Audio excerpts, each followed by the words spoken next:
네, 할렐루야. 우리 좌우합들 한번 인사하겠습니다. 오늘도 주님이 잘해주십니다. 오늘도 주님이 잘해주십니다.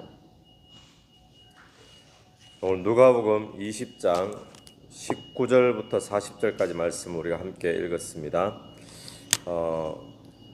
오늘 19절 말씀을 보면 서기관들과 대제사장들이 예수의 이 비유는 자기들을 가르쳐 말씀하심인 줄 알고, 앞에서 어떤 비유가 있었습니까? 포도원을 주인이 만들고 농부에게 세를 주고 갔는데 또 소출을 얻으려고 종을 보내니까 계속 종을 때리고 이렇게 보냈죠. 아들을 보내니까 아들을 이제 잡아 죽였다라는 겁니다. 그래서 결국 이들이 이제 심판받고 그 포도원을 다른 자들에게 맡기지 않겠는가.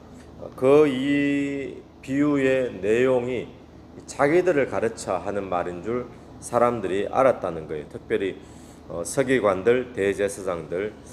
그래서 이들이 한 것은 무엇인가 하면 자기들을 가르쳐 말씀하신 줄 알고 즉시 잡고자 하되 그랬어요. 여러분, 마음에 찔리면 즉시 잡아야 될까요? 아니면 마음에 찔리면 뭘 해야 될까요? 잡을 것이 아니라 본인들이 회개하고 또 돌이켜야 될 줄로 믿습니다.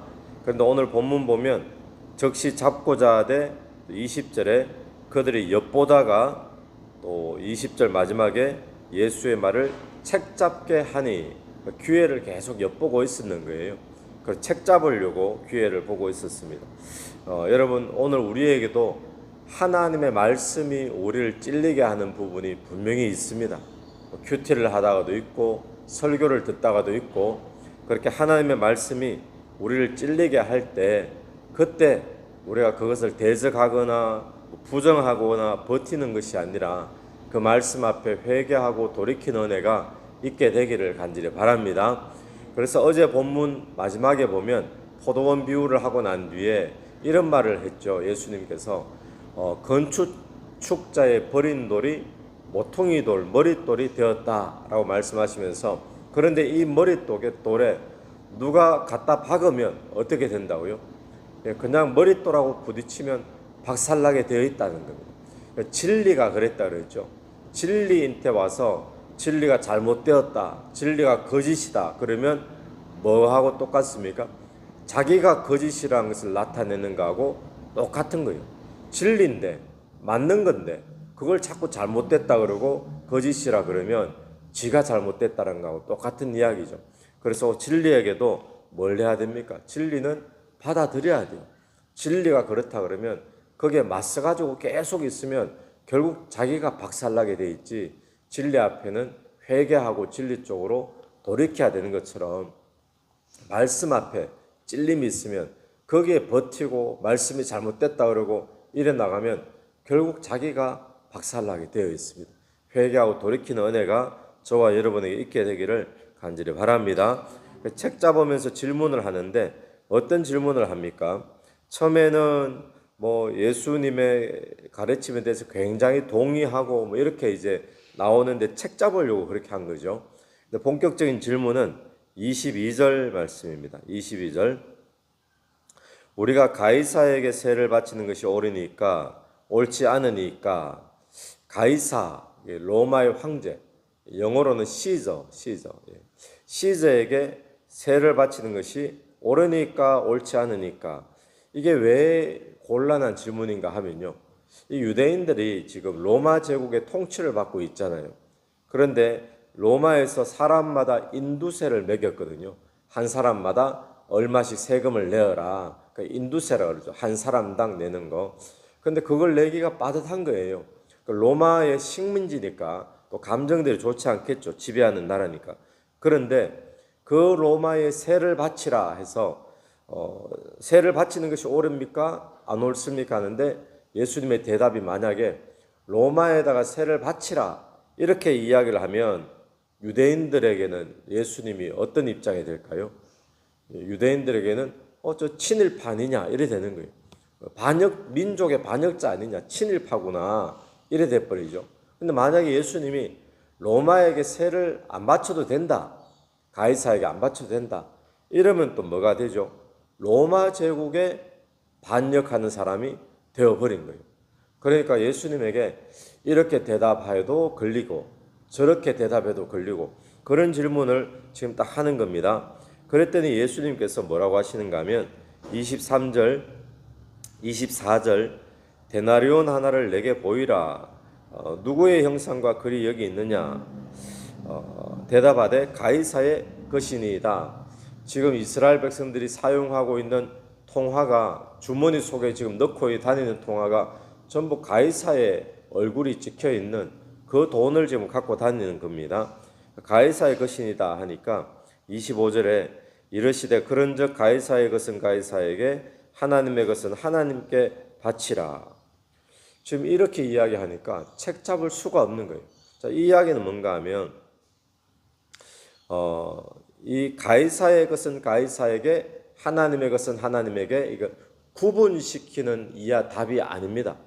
그러니까 이걸 이원론적인 생각을 가지고 이 세상 것은 따로 또 하나님 것은 따로 구분을 시키는 대답이 아니고 이 대답은 뭔가 하면 우리가 흔히 이런 오해를 하죠.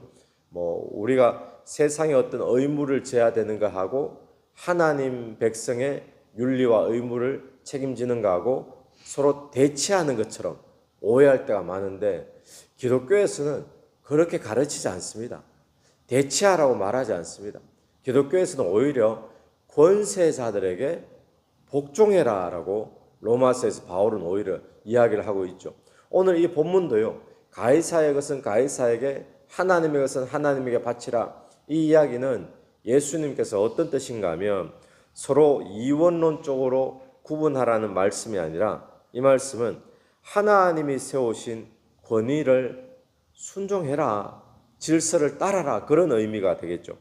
이런 큐티책을 가지고 계신 분들이 많은데 거기 큐티책 옆에 왼쪽에 보면 또 그 설명들이 좀 되어 있죠. 거기에 설명 보면 그 제일 위에 문단에 보면 중간쯤에 이런 말이 있습니다. 황제의 통치 영역과 하나님의 영역이 따로 있다는 뜻이 아닙니다.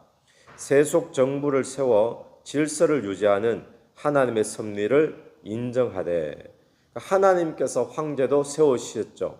그걸 인정하라는 겁니다. 인정하되 궁극적인 통치자는 하나님이시다. 이걸 기억하라라고 이야기하고 있는 거예요. 여러분 그렇습니다. 지금 하나님이 로마 황제도 세우셨어요. 그런데 로마 황제에게 순종하면 그럼 하나님께 대적하는 게 되느냐? 그게 아니라 하나님의 질서에 순종하는 것이 되어진다라는 거예요. 그러니까 가이사의 것 이거 안 바치려고 해서는 안 된다. 가이사의 것 세금도 바치고 하나님의 것 하나님께 순종도 하고 그 이야기를 하는 거죠. 여러분 오늘 우리의 삶에 어떻게 적용하겠습니까? 오늘 또 하나님이 세우신 권세가 있습니다. 옛날만 있는 게 아니죠. 지금도 정부라든지 국가라든지 하나님 세우신 권세를 우리가 인정해야 될 줄로 믿습니다. 아멘이죠. 트럼프가 대통령 되고 한국에 윤석열 대통령 되고 파면당하고 이 모든 일에도 하나님의 섭리가 있습니다. 하나님의 섭리가 없는데 정치는 정치대로 돌아가고 경제는 경제대로 하나님의 섭리와 상관없이 돌아가고 그런 일은 세상에 아무것도 없습니다. 그 가운데 하나님을 인정하는 거거든요. 그러면 성경에서 뭐라고 그러죠? 국가와 정부가 때로는 내 생각하고 다를 수도 있잖아요. 로마가 그렇거든요. 유대인들의 생각하고 로마하고 이거 반대되죠. 로마는 지배국이니까. 그럼에도 불구하고 로마서에 바울은 뭐라고 이야기합니까? 권세자들에게 복종하라. 그때 권세자가 누구예요? 로마 국가, 로마 황제 이야기를 하고 있는 거죠. 여러분 오늘 직장의 상사도 있고요. 우리가 권세자들 많이 있습니다. 알바하는데 주인도 있고 그런 자들에게 그 속에서 그들에게도 순종해야 되되 하나님의 주권을 인정하는 가운데 순종하는 순종이 저와 여러분이 있게 되기를 간절히 바랍니다. 하나님은 세속과 언제나 하나님 나라가 충돌하는 게 아니라 그 세속도 하나님이 다스리신다. 이것을 원리를 가지고 나가야 될 줄로 믿습니다. 자, 그러고 난 다음에 27절 말씀 보시면요. 27절에 부활이 없다고 주장하는 사도개인 중 이제 또 예수님에게 딜레마에 빠지는 질문을 또 하는 겁니다. 부활이 없다. 사도개인, 사두개파가 있고요. 그 당시에 바리새파가 있거든요. 주된 종파죠. 주된 종파인데 이 사두개파의 특징은 부활을 믿지 않습니다. 이 사람들은. 그러니까 부활에 대한 논쟁을 하는데 뭐라고 하는가 하면 그때 당시 있었던 율법 가운데 형사수치제라는 게 있습니다. 형이 자녀가 없이 상속자가 없이 죽어버리면 그 형수가 어떻게 돼요? 과부가 되잖아요. 그럼 그 형수는 과부가 되면 요즘은 돈 많은 과부들도 많이 있지만 그때는 과부가 되면 고아와 과부와 항상 말할 때 고아 과부를 같이 이야기하죠. 뭔가 하면 먹고 살 길이 없는 사람들이란 거예요. 그때는 과부가 되면 곧 뭐 굶어 죽거나 뭐 거지 국을 하거나 그래야지 살 수 있는 사람들이니까 이 과부에게는 자식을 낳아줘야 됩니다. 그 자식이 있어서 그 자식이 자라나야 과부가 나이 들어도 자녀들이 부양할 수 있도록. 그런데 자녀가 없이 형이 죽어버렸어요. 그럼 형수가 먹고 살 길이 없어지죠. 그래서 누가 책임지도록 하는가 하면 그 시동생이 그 형수와 동침하게 합니다. 이유는 자녀 낳아주라는 거예요. 그런데 자녀를 놓지 못하고 또 그 첫 번째 시동생이 또 죽었어요. 그러면 그 다음 두 번째 시동생이 또 책임져 주라는 거예요. 그 질문이 지금 그런 거예요. 그 법을 지금 이용을 해서 질문하는 거죠. 근데 그것도 또 자식 못 놓고 죽었다면 그럼 그 다음 시동생이 이래가지고 몇 번째까지 왔다 그럽니까? 7번째까지 쭉 내려온 거예요. 자식 없이. 자, 그렇게 죽었으면 첫 번째 형의 형수니까 결혼했잖아요. 근데 형이 죽어버리니까 두 번째 시동생하고 또 결혼했잖아요. 7번이 전부 다 한 여자가 아내가 다 된 거죠. 지금 이해되시죠? 아내가 다 되면 자 그러면 이 세상에서 그랬는데 천국에 올라가면 그 여자는 누구의 아내가 돼야 됩니까? 그게 지금 질문인 거예요. 여러분 누구의 아내가 돼야 될까요? 네, 맞춰보십시오. 누구 아내가 돼야 맞을까요? 그걸 예수님이 설명할 때 천국도 모르고 이 땅에 이 법도 잘 몰라서 너희들이 그런 질문을 한다. 그렇게 이야기를 합니다. 34절 한번 보십시오. 34절에 보면 예수께서 이르시되 대답입니다. 이 세상의 자녀들은 장가도 가고 시집도 가되 35절 저 세상과 죽은 자 가운데 부활함을 얻기에 합당히 여김을 받은 자는 장가가고 시집 가는 일이 없다 그러죠. 그러니까 이 세상하고 또 표현이 35절에 저 세상 이렇게 나왔어요. 이 세상 저 세상 지금 같은 세상으로 지금 바리새인들은 보고 있다라는 겁니다. 여러분 부활은 첫 번째 우리가 깨달아야 될 것은 부활은 분명히 있습니다. 이 사두개인들이 이렇게 질문한 것은 부활이 없다라는 것을 질문하려고 이거 모순 아니냐? 그러면은 그 여인은 누구 아내가 되겠느냐? 7명 다 남편이 될 수 없지 않느냐? 그래서 부활은 없다. 이 이야기를 하려고 하는데 예수님은 부활은 있다는 거예요. 여러분 오늘 또 우리가 부활신앙을 먼저 가져야 될 줄로 믿습니다. 오늘 또 예수 믿으면서도 부활신앙을 부정하는 사람들이 있습니다. 어떤 사람들일까요? 부활에 관심이 없는 사람들이에요. 부활에 대해서 우리가 실제 삶에서 부정하진 않지만 부활에 대해서 관심 가지지 못하고 이 세상에서만 마음을 가지고 있는 자는 부활을 사실 믿지 않고 있는 자들이죠. 여러분 오늘 우리에게 부활이 있음을 먼저 기억하게 되길 바랍니다. 두 번째는 이 세상 저 세상 부활 세상이 다르다라는 것을 예수님이 이야기하고요. 그래서 시집 장가는 없다. 그리고 36절 보십시오. 36절에 그들은 다시 죽을 수도 없나니 그래 다시 죽는 죽음이 있는 곳이 아니다라는 거예요. 영원히 산다 생명하고 또 이는 천사와 동등이요 부활의 자녀로서 뭐라 그러죠? 하나님의 자녀이라. 할렐루야. 천사와 동등이요 이것은 지위가 동등하다 이게 아니라 그런 어떤 뭐랄까요? 천사와 같은 어떤 존재적인, 형태적인 그런 영적인 그런 부분을 이야기하고 있는 거예요. 그러면 존재로는 뭐죠? 지위로는 하나님의 자녀다. 모양은 천사와 같은 그런 어떤 형질이라면 그들의 어떤 위치는 하나님의 자녀와 같다. 그래서 예수님의 말씀은 부활이 있다라는 겁니다. 오늘 우리가 부활이 있다면 그러면은 어떻게 살아야 되죠? 세상에 미련을 두고 살지 말아야 될 줄로 믿습니다. 이 세상이 전부가 아닙니다. 이 세상에서 결혼한 것이 부활에서도 영원히 가지 않습니다. 결혼 생활 힘들어도 이 세상에서 참으면 됩니다. 영원하지 않는 거예요. 저 세상에 가서 결혼하고 이게 없다는 겁니다. 그리고 이 세상에서 예수 믿는 것이 뭐 고통이고 고난이고 근데 잠시 잠깐인 거예요. 영원하지 않습니다. 그럼 오늘 우리가 초점 맞춰야 될 것은 이 땅에 미련 두고 이 땅에 마치 전부인 것처럼 이렇게 부활이 없는 것처럼 살아야 될 것이 아니라 영원한 생명이 있다. 부활이 있다. 거기에 초점을 두고 사는 오늘 저와 여러분의 삶이 되어야 될 줄로 믿습니다. 그래서 결론적으로 예수님이 뭐라고 말씀하시는가 하면 37절에 보시면요. 자주 나오는 말씀이죠. 중간을 보십시오.